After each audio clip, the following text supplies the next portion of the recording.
Okay.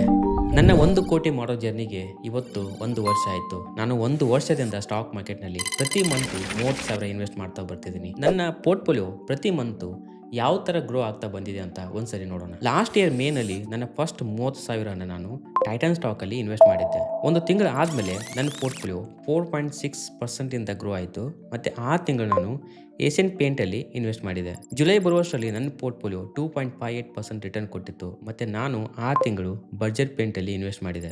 ಆಗಸ್ಟ್‌ನಲ್ಲಿ 6.5% return ಬಂತು. ನಾನು ಆ ತಿಂಗಳು ಬಜಾಜ್ ಫೈನಾನ್ಸಲ್ಲಿ ಇನ್ವೆಸ್ಟ್ ಮಾಡಿದರೆ ಸೆಪ್ಟೆಂಬರಲ್ಲಿ 9.53% ಪೋರ್ಟ್‌ಫೋಲಿಯೋ ಗ್ರೋ ಆಯಿತು. ಆ ತಿಂಗಳು ನಾನು ಆಸ್ಟ್ರಲ್ ಪೈಪ್ಸಲ್ಲಿ ಇನ್ವೆಸ್ಟ್ ಮಾಡಿದೆ.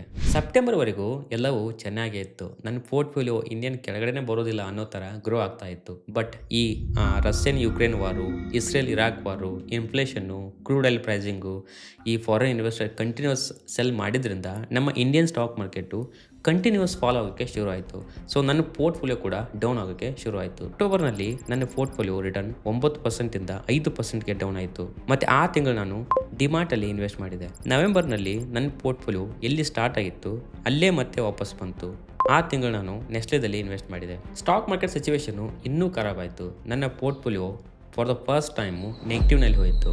ಡಿಸೆಂಬರ್‌ನಲ್ಲಿ -7% ರಿಟರ್ನ್ ಬಂದರೆ ಜನವರಿಯಲ್ಲಿ -3%, ಫೆಬ್ರವರಿಯಲ್ಲಿ -10%. ಲಾಸ್ಟ್ ಇಯರ್ ಡಿಸೆಂಬರ್‌ನಲ್ಲಿ ನನ್ನ ಪೋರ್ಟ್‌ಫೋಲಿಯೋ ನೆಗೆಟಿವ್ ಆಗಿದ್ದು ಇನ್ನೂ ಕೂಡ ಪಾಸಿಟಿವ್ ಆಗಿಲ್ಲ.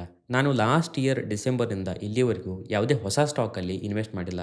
ನನ್ನ ಹಳೆಯ ಸ್ಟಾಕ್ಸ್‌ಗಳು ಫಾಲೋ ಆಗಿದ್ದರಿಂದ ನಾನು ಅಲ್ಲೇ ಎವರೇಜ್ ಮಾಡ್ತಾ ಬಂದೆ. ನಾನು ಇನ್ವೆಸ್ಟ್ ಮಾಡಬೇಕಾದ್ರೆ ಸ್ಟಾಕ್ ಮಾರ್ಕೆಟು ನನ್ನ ಸ್ಟಾಕ್ಸ್ ಎಷ್ಟು ಕೆಳಗಡೆ ಬರುತ್ತೆ ಅಷ್ಟು ನಂಗೆ ಒಳ್ಳೆಯದು. ಏನಕ್ಕೆಂದರೆ ಒಳ್ಳೆ ಕಂಪ್ನಿಗಳು ಚೀಪ್ ಪ್ರೈಸ್‌ಗೆ ನನಗೆ ಸಿಗುತ್ತೆ. ಸರಿ, ಇವಾಗ ನನ್ನ 1 ವರ್ಷದ ಪೋರ್ಟ್‌ಫೋಲಿಯೋ ರಿವೀಲ್ ಮಾಡ್ತೀನಿ. ನಾನು ನಿಮಗೆ ಲೈವ್ ಆಗಿ ತೋರಿಸ್ತೀನಿ, ಓಕೆನಾ? ನಾನು ವಿಡಿಯೋ ಮಾಡಬೇಕಾದ್ರೆ ಡೇ ಟು ಟೈಮು ನೀವು ಇಲ್ಲಿ ನೋಡ್ಬೋದು.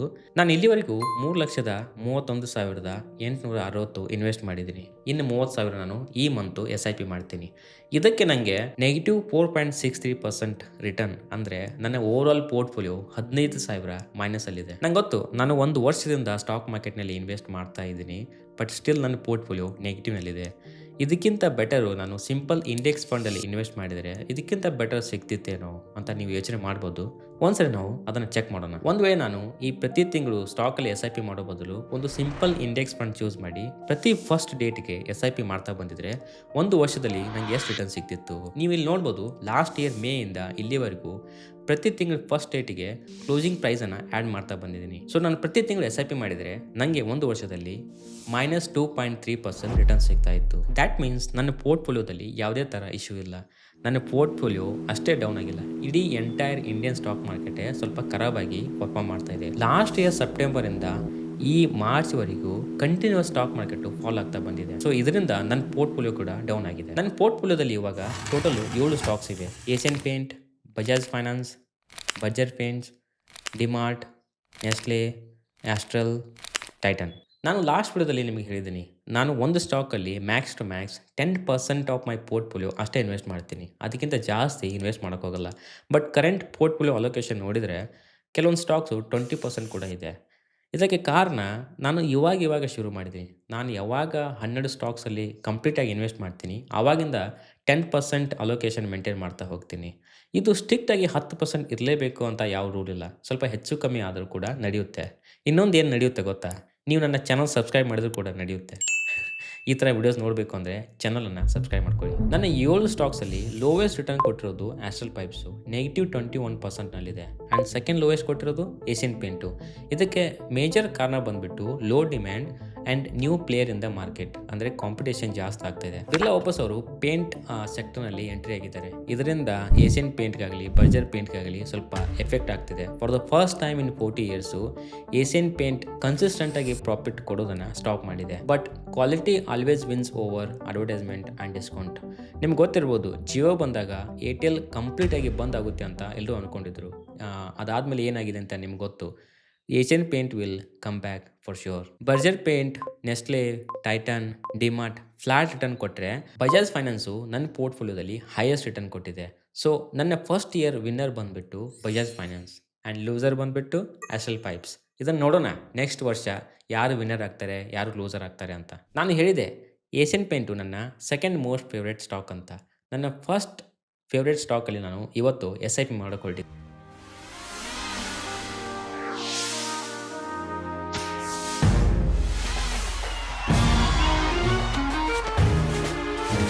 क्विट तोड़ो नहीं छोड़ो ನೀವು ಪಿಡ್ಲೈಟ್ ಹೆಸರು ಕೇಳದೇ ಇರ್ಬೋದು, ಬಟ್ ಪೆವಿಕ್ಯುಲ್ ಅಂತ ಕೇಳಿರ್ತೀರ, ಪೆವಿಕ್ವಿಕ್ ಕೇಳಿರ್ತೀರ. ಈ ಪಿಡ್ಲೈಟ್ ಪ್ರಾಡಕ್ಟ್ಸು ಎಷ್ಟು ಪಾಪ್ಯುಲರ್ ಅಂದರೆ, ನಾವು ಯಾವುದಾದ್ರೊಂದು ಶಾಪ್ಗೆ ಹೋದಾಗ ಶಾಂಪೂ ಕೊಡಿ ಅಂದರೆ ಯಾವ ಶಾಂಪೂ ಬೇಕು ಅಂತ ಅವ್ರು ಕೇಳ್ತಾರೆ. ಆದರೆ ನಾವು ಗಮ್ ಕೊಡಿ ಅಂತ ಕೇಳಲ್ಲ, ಡೈರೆಕ್ಟಾಗಿ ಪೆವಿಕ್ಯುಲ್ ಕೊಡಿ, ಪೆವಿಕ್ವಿಕ್ ಕೊಡಿ ಈ ಥರ ಕೇಳ್ತೀವಿ. ಅಷ್ಟೊಂದು ಈ ಬ್ರ್ಯಾಂಡ್ಸು ನಮ್ಮ ತಲೆಯಲ್ಲಿ ಕುಳಿತು ಬಿಟ್ಟಿದೆ. ಇದಷ್ಟೇ ಅಲ್ಲ, ನಾವು ನೀರು ಕೊಡಿ ಅನ್ನಲ್ಲ, ಬಿಸ್ಲೇರಿ ಕೊಡಿ ಅಂತೀವಿ, ಟೂತ್ಪೇಸ್ಟ್ ಕೊಡಿ ಅನ್ನಲ್ಲ, ಕೋಲ್ಗೇಟ್ ಕೊಡಿ ಅಂತೀವಿ, ಹೇರ್ ಆಯಿಲ್ ಕೊಡಿ ಅನ್ನಲ್ಲ, ಪ್ಯಾರಾಚೂಟ್ ಕೊಡಿ ಅಂತೀವಿ. ಈ ಥರ ಟ್ರಸ್ಟ್ ಗಳಿಸ್ಕೊಂಡಿರ್ತಾವಲ್ಲ ಪ್ರಾಡಕ್ಟ್ಸು, ಅವು ಬೇಗನೆ ವ್ಯಾಲ್ಯೂ ಕಳ್ಕೊಳ್ಳಲ್ಲ ಕಸ್ಟಮರ್ ಕಡೆ, ಯಾಕಂದರೆ ಅವರು ಟ್ರಸ್ಟ್ ಮಾಡ್ತಾ ಇರ್ತಾರೆ. ಪಿಡ್ಲೈಟಲ್ಲಿ ಪೆವಿಕೋಲ್, ಪೆವಿಕ್ವಿಕ್, ಎಮ್ಸೀಲ್, ಡಾಕ್ಟರ್ ಫಿಕ್ಸಿಟ್, ಪೆವಿಕ್ರಿಲ್ ಇನ್ನೂ ಎಷ್ಟೋ ಪ್ರಾಡಕ್ಟ್ಸ್ಗಳನ್ನು ಅವರು ಈ ಕನ್ಸ್ಟ್ರಕ್ಷನ್ಗೆ, ಫರ್ನಿಚರ್ ಶಾಪ್ಗೆ, ಸ್ಟೇಷನರಿಗೆ ಸಪ್ಲೈ ಮಾಡ್ತಾರೆ. ಈ ಕಂಪ್ನಿ ಎಷ್ಟು ಕನ್ಸಿಸ್ಟೆಂಟ್ ಆಗಿದೆ ಅಂತ ಅವರ ಪ್ರಾಫಿಟ್ ನೋಡಿದರೆ ಗೊತ್ತಾಗುತ್ತೆ. ಮಾರ್ಚ್ 2013ರಲ್ಲಿ 424 ಕೋಟಿ ಇದ್ದಂಥ ಪ್ರಾಫಿಟ್ಟು ಕನ್ಸಿಸ್ಟೆಂಟಾಗಿ 15% ಜಾಸ್ತಿ ಗ್ರೋ ಆಗಿ ಮಾರ್ಚ್ 2024 ಬರುವಷ್ಟರಲ್ಲಿ 1747 ಕೋಟಿ ಆಗಿದೆ.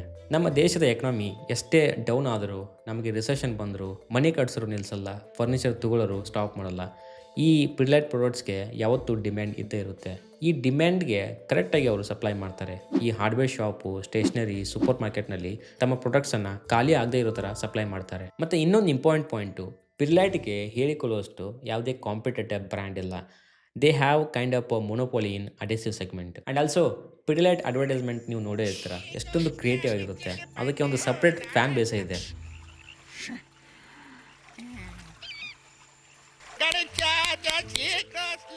ಬಟ್ ಪಿಡ್ಲೈಟ್ ಅಲ್ಲೇ ಯಾಕೆ ನಾನು ಈ ಮಂತ್ ಇನ್ವೆಸ್ಟ್ ಮಾಡ್ತಾ ಇದ್ದೀನಿ?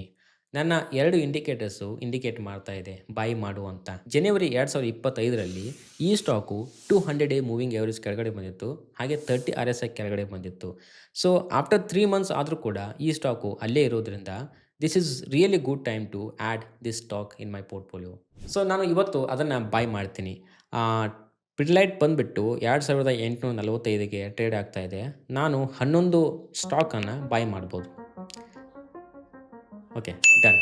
ಸೊ ನಾನು ಸೇಮ್ ಡೀಟೇಲ್ಸನ್ನು ಎಕ್ಸೆಲ್ನಲ್ಲಿ ಫಿಲ್ ಮಾಡ್ತೀನಿ.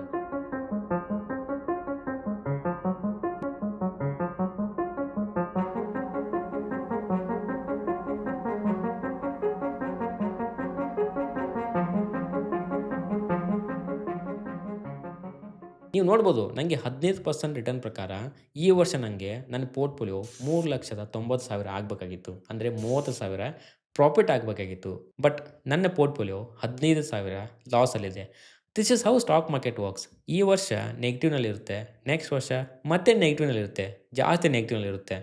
3ನೇ ವರ್ಷ ಈ 2 ವರ್ಷದ ನೆಗೆಟಿವ್ ರಿಕವರಿ ಆಗಿ ಅದರ ಮೇಲೆ ಪಾಸಿಟಿವ್ ರಿಟರ್ನ್ ಕೊಡ್ಬೋದು. ನನಗೆ 1 ವರ್ಷದಲ್ಲಿ 594 ಆ್ಯಸ್ ಎ ಡಿವಿಡೆಂಡ್ ಬಂದಿದೆ ಈ ಸ್ಟಾಕ್ಸ್ಗಳಲ್ಲಿ.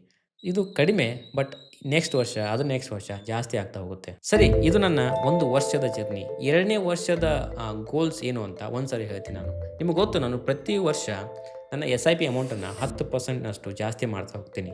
ಸೊ ನೆಕ್ಸ್ಟ್ ಇಯರ್ ನಾನು 30,000 SIP ಮಾಡೋ ಬದಲು 33,000 SIP ಮಾಡೋಕ್ಕೆ ಸ್ಟಾರ್ಟ್ ಮಾಡ್ತೀನಿ. ನಾನು ಇನ್ವೆಸ್ಟ್ ಮಾಡಿರೋದು ಜಸ್ಟ್ 7 ಸ್ಟಾಕ್ಸಲ್ಲಿ ಮಾತ್ರ. ಇನ್ನೂ 5 ಸ್ಟಾಕ್ಸ್ ಬಾಕಿ ಇದೆ. ಆ 5 ಸ್ಟಾಕ್ಸ್ ಯಾವಾಗ ಡಿಪ್ಪಲ್ಲಿ ಬರುತ್ತೆ ಆವಾಗ ಬೈ ಮಾಡ್ತೀನಿ. ಸೊ ನಾನು 2ನೇ ವರ್ಷದಲ್ಲಿ ಯಾವುದೇ ಸ್ಟಾಕನ್ನು ಸೆಲ್ ಮಾಡೋ ಐಡಿಯಾ ಇಲ್ಲ ಮತ್ತು ಸೆಲ್ ಮಾಡೋದು ಇಲ್ಲ. ಯಾವುದೇ ಸ್ಟಾಕು ಕಂಟಿನ್ಯೂಸ್ ಡೌನ್ ಆಗ್ತಾ ಹೋಯಿತು ಅಂದರೆ ನಾನು ಅಲ್ಲಿ SIP ಮಾಡೋದನ್ನು ಸ್ಟಾಪ್ ಮಾಡಿದ್ದೀನಿ ಹೊರತು ಫಿಯರಲ್ಲಿ ಸೆಲ್ ಮಾಡೋಕ್ಕೆ ಹೋಗಲ್ಲ. ಲಾಸ್ಟ್ ಪಾಯಿಂಟ್, ನಾನು ಪ್ರತಿ ತಿಂಗಳು SIP ಮಾಡ್ತೀನಿ, ಬಟ್ ಅದರ ವಿಡಿಯೋ ನಾನು ಪ್ರತಿ ತಿಂಗಳು ಯೂಟ್ಯೂಬಲ್ಲಿ ಅಪ್ಲೋಡ್ ಮಾಡಲ್ಲ. ಏನಕ್ಕೆಂದರೆ ಆ ವಿಡಿಯೋಗಳು ನಿಮಗೆ ಬೋರ್ ಮಾಡುತ್ತೆ. ನನ್ನ ಜರ್ನಿಯನ್ನು ನೀವು ಫಾಲೋ ಮಾಡಬೇಕು ಅಂತ ಇದ್ದರೆ, ನೋಡಬೇಕು ಅಂತ ಕ್ಯೂರಿಯಾಸಿಟಿ ಇದ್ದರೆ ನನ್ನ ನ್ಯೂಸ್ ಲೆಟರ್ನ ಸಬ್ಸ್ಕ್ರೈಬ್ ಮಾಡ್ಕೊಳ್ಳಿ. ನಾನು ವೀಕ್ಲಿ ನ್ಯೂಸ್ ಲೆಟರ್ನ ಸೆಂಡ್ ಮಾಡ್ತೀನಿ. ಇಲ್ಲ ಇನ್ಸ್ಟಾಗ್ರಾಮಲ್ಲಿ ಫಾಲೋ ಮಾಡಿ. ಅಲ್ಲಿ ನಾನು ಪ್ರತಿ ತಿಂಗಳು ನನ್ನ ಜರ್ನಿಯನ್ನು ಶೇರ್ ಮಾಡ್ತಾ ಹೋಗ್ತೀನಿ. ನನ್ನ ಜರ್ನಿ ನಿಮಗೆ ಗೊತ್ತಿದೆ ಅಲ್ಲ, 1 ಕೋಟಿ ಮಾಡೋದು. 1 ಕೋಟಿ ಮಾಡೋದು ನನ್ನ ಆ್ಯಕ್ಚುಯಲ್ ಗೋಲ್ ಅಲ್ಲ. ನನ್ನ ಆ್ಯಕ್ಚುಯಲ್ ಗೋಲ್ ಏನಿದೆ ಅಂತ ಇಲ್ಲಿ ಕ್ಲಿಕ್ ಮಾಡಿ ನೋಡಿ. ಮತ್ತೆ ಸಿಗುವ.